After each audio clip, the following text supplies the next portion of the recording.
Hey dolls, I'm back with a requested video and we are in the kitchen again. We are doing arroz con gandules today, and I wanted to share with you guys how I make in English is rice and green pigeon peas. Okay, so for starters, I'm going to show you guys what you're going to need for ingredients. Of course, you're going to get your rice of choice. Today I'm using Uncle Ben's original white parboiled long grain rice, which you can use any rice of choice. And because I'm only cooking for my wife and myself, I only chose to use 1 can of the Goya green pigeon peas, which is the Gandules verdes in Spanish. If you do not have the canned pigeon peas, you can always get the frozen. It's completely up to you. You're also going to need some sort of oil. I'm using vegetable oil today. You can use olive oil or corn oil, any oil of your choice. It's pretty much just to brown up all the flavors at the bottom of the pot. We are also going to need 1 yellow onion, and I'm going to use half of this. This is just half of that onion. You're going to need some tomato sauce. Please do not get tomato paste. This is by Hunt's. You're going to need either 1/4 cup or 4 ounces, which is like 1/2 can of tomato sauce. Also, this is optional. I like to put Goya Spanish olives in my rice. It just gives it so much more flavor. These are stuffed with minced pimentos, so they're really, really good. A little bit salty, so if you don't like salt, you may want to shy away from the olives. You're definitely going to need some sessom. You have to get the one that's con culantro y achiote. So that's coriander and annatto, whatever that is. But that's the one that I use all the time, and I wouldn't recommend any other one but this one for this dish. Also, you're going to need some sofrito, which this is just a Spanish blend of green pepper, red pepper, onion, garlic, all minced together. I get the frozen one. You can make fresh sofrito. You can find this in the frozen section of your local market. And this is by Goya. Very inexpensive. It's so much more cheaper than making it fresh, I personally feel. So you're definitely going to need some sofrito. You know, it's going to pull the meal together. You're also going to need some minced garlic. You can use fresh, but once again, just like in my last cooking video, I prefer to use the minced garlic because it is marinating in all of those juices and it gets to pick up all of that flavor. And of course, you don't have to crunch it down and mash it down like the fresh garlic. For your seasonings, you're going to need some adobo, and I prefer to use the one with pepper. Okay, you're also going to need black pepper as well. I typically use the cracked black pepper with the peppercorns, but I'm out of it, so I'm just using ground black pepper today. Also, we're going to use some garlic powder. Okay, so these are all the ingredients for the rice, and what I'm going to do is go ahead and get started and show you guys how it's done my way. Okay, you guys, so I am back. I am right now in front of a pot that has some vegetable oil, not very much, just enough to coat the pan so I can saute my onions. I'm going to go ahead and add the half of onion to the oil, like that.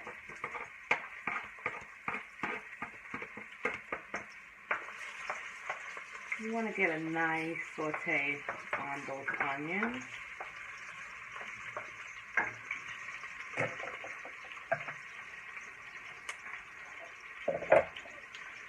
To that, I'm going to add some garlic powder. I like to add my fresh garlic last because you never want to burn garlic. It's like the worst taste. So I'm going to add some ground garlic to those onions. Okay.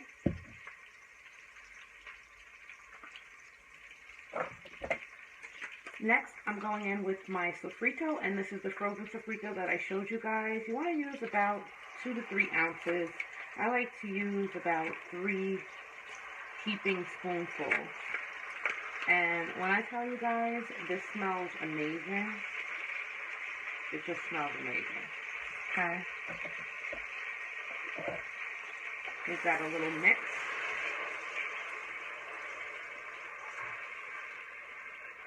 Okay.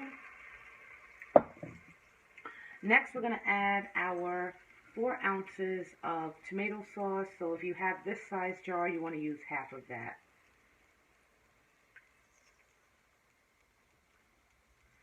Just about there.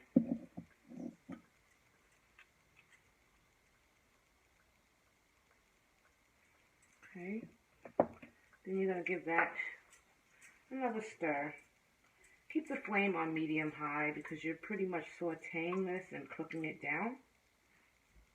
Some people strain their oil out. I don't, because through all the processing and cooking, it's going to soak into all of the food. Okay? So now we're going to go ahead and add some of our seasonings. I'm going to do some adobo, which you can add more later, so don't go too heavy in the beginning. Then we're going to do some black pepper. Next, I'm adding 1 packet of sessom. Okay? It's great for color, great for flavor. I'm going to put the whole pack in there.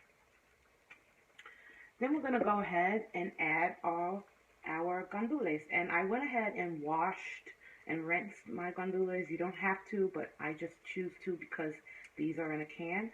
So you're going to go ahead and add those to the pot. Next, I'm going in, there goes my spoon, figures. We'll get that later.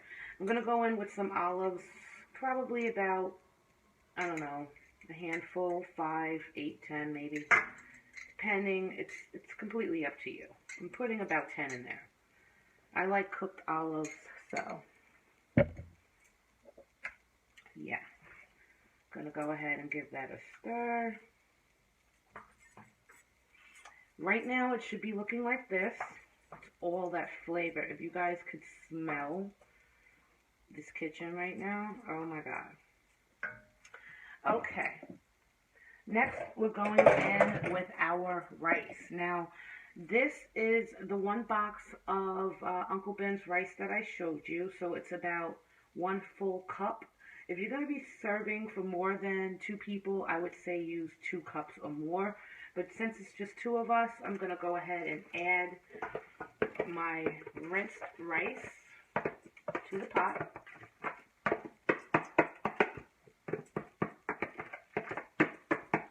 And you definitely want to make sure there isn't any rice along the sides because those pieces of rice grains will not get cooked. So definitely make sure you don't have any like along the side of the pot. And also use a good pot, preferably one that does not stick. Okay? Now we're going to add our water. And since we are using just a cup of rice, I'm going to add about almost 2 cups of water. Don't ask me why I'm not using a measuring cup. I just, most of the time, don't do that. If you're not a rice maker like myself, I do not make American style rice, like a pot of white rice. You can't get me to make it. But what you want to do is make sure the water is at least like a centimeter above the rice. So as you guys can see in this pot, you do not see the rice, so that's a good thing. So what you're going to do from here is you're going to grab a lid, you're going to cover it, you're going to turn it up on high and bring it to a boil. I'd say anywhere from 12 to 16 minutes. Do not touch it, do not stir it, do not do anything to it, but bring it up to a boil. And I'll be back with the end result. Okay, you guys, so it's been about 18 minutes, I want to say, since I've had it up to a boil. I've just turned the heat down a little bit. And this is what you have. As you guys can see, there's still a little bit of liquid in there. It's supposed to look like this. Absolutely delicious. I mean, hope you guys can see that whole pot. Yes. So this is what your arroz con gandules should look like. So I'm going to go ahead, lower the flame to very, very low. Just like this. And I like to pull everything off the side and make it like a little mountain so that all of the remaining moisture can seep out of the rice. Because you don't want soggy or wet rice, okay? You want your rice to be nice and loose, just not soggy or wet. So I go around the edges, make sure there's no rice on the sides because you want it to be fully cooked. Now, this is absolutely delicious. It smells so good. I wish you guys can smell through the phone. This is almost like buying your typical Goya box of rice and just making it fresh from homemade. So now that I've gone ahead and lowered the heat, I like to, like I said, add my fresh garlic last because we want all that flavor to stick in that rice and not burn. Garlic burns. So I added about a tablespoon worth of the liquid and the fresh garlic. I'm going to get this little bit of moisture out by covering it for another 10 to 12 minutes. Once that's done, you can go ahead and plate your food. Please forgive the raw chicken in the background. I'm about to go ahead and season that up and make some pollo chicharrón. In English, that's like fried chicken. And finish off this meal with some plantains. Alright, so I'll be back with the end result. Cover it back up, another 12 minutes.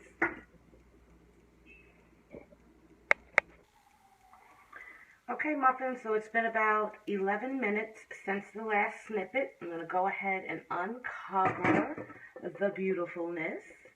Okay, and here you have your gorgeous pot of arroz con gandules, special recipe from yours truly, Miss Angel 666, aka Cyan. Again, if you follow my recipe exactly how I showed you within this video, you will have a wonderful pot of rice. So again, I created that little mound with my wooden spoon to make sure that all of the moisture has left the pot. I turn the heat off and you have your gorgeous arroz con gandules. Now, other people use ham or pork or things of that nature. You can mix this up whichever way you like. My wife is a non-pork eater, so I decided to make it a little fun and throw the olives in. But again, that's my pot of rice. I'm going to go ahead and finish making the rest of this meal. And I will catch up with you divas and dolls and gents later. If you like these videos, definitely give me a thumbs up. Leave me some comments, and I'll be happy to make more. Talk to you all soon. Bye.